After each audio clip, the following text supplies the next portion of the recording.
Hello friends. आज हम बात करने वाले हैं टॉलमैन के चिन्ह अधिगम सिद्धांत के बारे में, यानी कि टॉलमैन की साइन लर्निंग थ्योरी। इस थ्योरी में टॉलमैन ने बताया है कि हमें अपने आसपास के एनवायरनमेंट से, अपने आसपास के वातावरण से हमेशा कुछ ना कुछ सिग्नल्स प्राप्त होते रहते हैं, जिनके थ्रू हम लर्निंग करते रहते हैं, उनको अपने अंदर महसूस करते हैं और उसको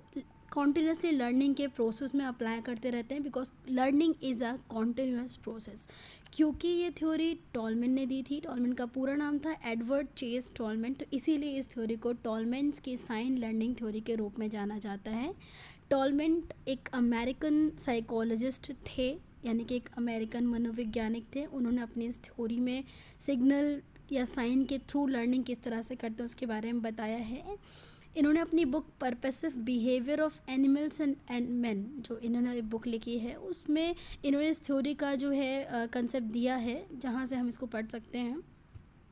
टॉलमैन की चिन्ह थ्योरी की बात करें तो टॉलमैन ने बोला है कि अगर हम कुछ भी सीखते हैं, कोई लर्निंग करते हैं, तो उस लर्निंग में अगर उद्देश्य जोड़ दिया जाए, कोई ऑब्जेक्टिव जोड़ दिया जाए, उसका कोई पर्पस बना दिया जाए, या उसका कोई प्रयोजनपूर्ण बना दिया जाए, तो उस लर्निंग का कुछ ना कुछ मीनिंग हो जाता है। हम उस लर्निंग को सीखने के लिए अनुसरण करते हैं, अपने उद्देश्य को प्राप्त करने के लिए अनुसरण करते हैं, और उस लर्निंग को हम लगातार कर लेते हैं। तो टॉलमैन ने इसलिए कहा, क्योंकि अगर हम देखा एग्जाम्पल के बारे में अगर बात करूँ,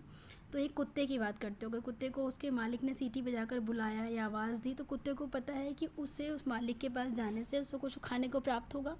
तो इसलिए वो कुत्ता वो लर्निंग कर लेता है कि मुझे इस आवाज़ पे रिस्पॉन्ड में अपने मालिक के पास जाना है। तो ऐसा कुछ भी पुरस्कार, दंड या अनुबंधन, इस तरह का कोई मार्ग हम चुनते हैं जिनके थ्रू हम लर्निंग करने के लिए फोर्स करते हैं। तो अगर व्यक्ति को लर्निंग करनी है तो वो आपके पुरस्कार, दंड या अनुबंधन से लर्निंग करेगा, और नहीं करनी तो नहीं करेगा। आप कोई पुरस्कार दो, कोई दंड दो, कोई अनुबंधन लगा दो, लर्निंग तभी करेगा जब उसमें कोई उद्देश्य प्राप्त करना होगा, तो लर्निंग करेगा।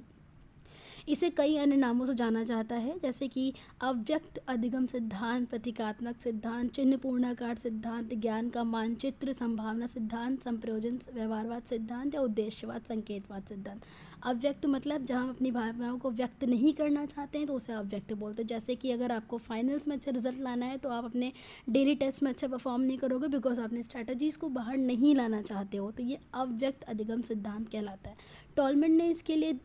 अपना जो एक्सपेरिमेंट था वो चूहों के ग्रुप के ऊपर किया था। 2 चूहों का ग्रुप लिया था, ग्रुप ए और ग्रुप बी। ए ग्रुप के चूहे, इस एक्सपेरिमेंट को करने के लिए उन्होंने एक आकृति ली थी, एक मार के पूरा सेटअप बनाया था, जो कि मेज़ का यानी कि भूल भुलैया का था। एक छोर पर ग्रुप ए के चूहों को बिठाया गया था और एक छोर पर उनके लिए खाना रखा गया था। ग्रुप ए का काम ये था कि उन्हें खाने को प्राप्त करना था, उनका उद्देश्य था कि उन्हें उस खाने को प्राप्त करना है, बिकॉज उन्हें भूख लगी थी। ग्रुप ए ने थोड़ी देर मेहनत करने के बाद में रास्ता फाइंड आउट किया और जाकर खाने की प्राप्ति कर ली। टॉलमैन ने इस समय अवधि लगी उसको नोट कर लिया, और अगेन अब बी ग्रुप के ऊपर इस एक्सपेरिमेंट को करने की बारी आई। तो टॉलमैन ने एक तरफ बी ग्रुप को रखा, लेकिन एक तरफ खाना नहीं रखा, क्योंकि खाना नहीं था, चूहों के लिए कोई उद्देश्य नहीं था। तो बी ग्रुप के चूहे यहाँ वहाँ पूरे टाइम उस भूल भुलैया में यहाँ वहाँ घूमते रहे, क्योंकि उनके पास कोई उद्देश्य नहीं था। तो कोई भी लर्निंग उन्होंने नहीं करी, या लर्निंग की तो व्यक्त नहीं हो रही थी। थोड़ी देर के बाद चूहे के लिए खाना एक कोने में रखते ही चूहों ने फटाफट अपना उद्देश्य प्राप्त करने के लिए रास्ता ढूंढा और खाने को प्राप्त कर लिया। इन दोनों एक्सपेरिमेंट में जब हुआ, तो टॉलमैन ने बी ग्रुप का भी टाइमिंग नोट किया, और आश्चर्य की बात ये थी कि बी ग्रुप वाले चूहों ने ए ग्रुप वालों से कम समय में खाने की प्राप्ति कर ली, क्योंकि जिस समय उनके पास कोई उद्देश्य नहीं था, वो निर्देश्य घूम रहे थे, तो उन्होंने पूरे जो है उस भूल भुलैया में घूमते घूमते एक उस पूरे रास्ते को जान लिया था, और बिना उद्देश्य के यहाँ वहाँ घूमते हुए जो लर्निंग की थी रास्तों की या जगहों की, उसकी लर्निंग को उन्होंने अपने दिमाग में समग्र किया, और उद्देश्य मिलते ही उसका इस्तेमाल करने के बाद में उस लर्निंग को उपयोग में लाए, और वो लर्निंग हो गई। तो कहने का मतलब ये है कि जैसे ही उद्देश्य मिलता है, हम मीनिंगफुल लर्निंग करने लग जाते हैं। इस पूरे ही एक्सपेरिमेंट से कुछ जो कंसेप्ट निकल के आया, क्या कंसेप्ट था इस करने को, तो सबसे पहले था कि जो सीखने का मीनिंगफुल लर्निंग होना, यानी कि जिसमें जैसे चीज़ सीखा है उसका कुछ मीनिंग निकल के आया। आप कुछ भी सीखते हो, अगर वो मीनिंगफुल होता है, तो आप आपका लर्निंग लगातार चलता रहता है, और कॉन्टिन्यूसली आप उसे पूरी इच्छा शक्ति से, पूरे मन से वो लर्निंग करना चाहते हो। दूसरा, आपकी जो इसके दौरान जो आप लर्निंग करते हो, कहीं ना कहीं आपके अंदर जो लर्निंग हुई है, पुरस्कार प्राप्त करने की इच्छा छुपी होती है, यानी कि एक्सपेक्टेशन होती है कि आपको रिवॉर्ड मिल जाए, रिवॉर्ड की एक्सपेक्टेंसी होती है, यानी कि आप चाहते हो आपको रिवॉर्ड मिले। क्यों? रिवॉर्ड मिलने से क्या होता है कि आपकी लर्निंग बढ़ जाती है, आप खुश होते हो, वो आपकी लर्निंग की एक्टिविटी को इंक्रीज़ करता है, आप बहुत ही तेज़ी से लर्निंग करने लग जाते हो। या फिर आपके अंदर छुपी हुई लर्निंग होती है। छुपी हुई लर्निंग का मतलब ये हुआ कि आप लर्निंग तो कर रहे होते हो पर वो आप लर्निंग दिखाना नहीं चाहते हो, जैसे कि कब आपने सीख लिया वो आप बता नहीं सकते हो।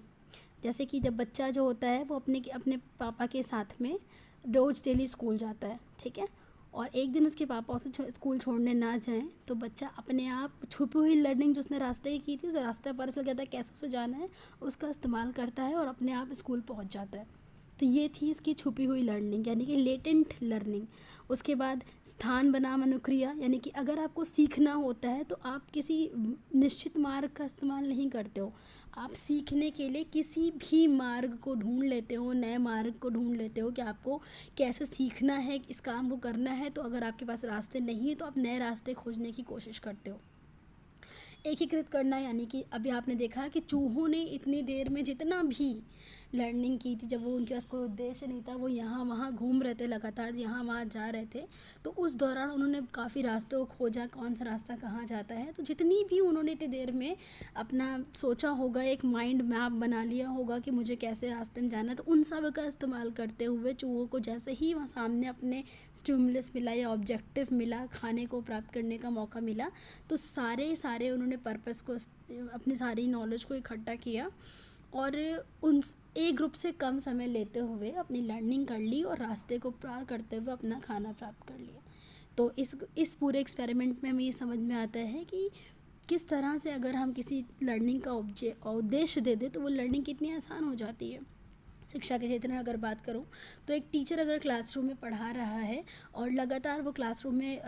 बहुत ही अच्छी तरीके से नॉलेज प्रोवाइड करने की कोशिश कर रहा है और बच्चे बहुत सारे क्लासरूम में बैठे हैं, तो वो ज़रूरी नहीं होता है कि सारे के सारे बच्चे क्लासरूम में बैठ के टीचर्स की बात सुन रहे हैं या उसकी तरफ ध्यान दे रहे हैं या फिर पढ़ने की कोशिश कर रहे हैं, नहीं कर रहे होते हैं, क्योंकि सभी के लिए उद्देश्य नहीं है कोई। लेकिन अगर वही टीचर अपनी पढ़ाई स्टार्ट करने से पहले बच्चों को बताता है कि इस जो पढ़ाने जा रहा है उसका उद्देश्य क्या है, वो क्यों पढ़ाने जा रहा है, इसका रीज़न क्या है, मतलब क्या है, क्यों कहाँ यूज़ होने वाला है, तो उद्देश्य की प्राप्ति होने के बाद फ़र्क ये पड़ता है कि बच्चा ध्यान से पढ़ता है, ध्यान लगाकर पढ़ता है और कुछ ना कुछ सीखता है। क्योंकि ज़रूरी नहीं है कि अगर हमें कोई काम ज़बरदस्ती कराया जा रहा है, बैठाया रखा है, तो हम उससे कोई ना कोई लर्निंग कर रहे हो। लर्निंग तब करेंगे जब हमें उससे कुछ उद्देश्य की प्राप्ति हो रही होगी, हमारा कुछ उससे पर्पस सॉल्व हो रहा होगा।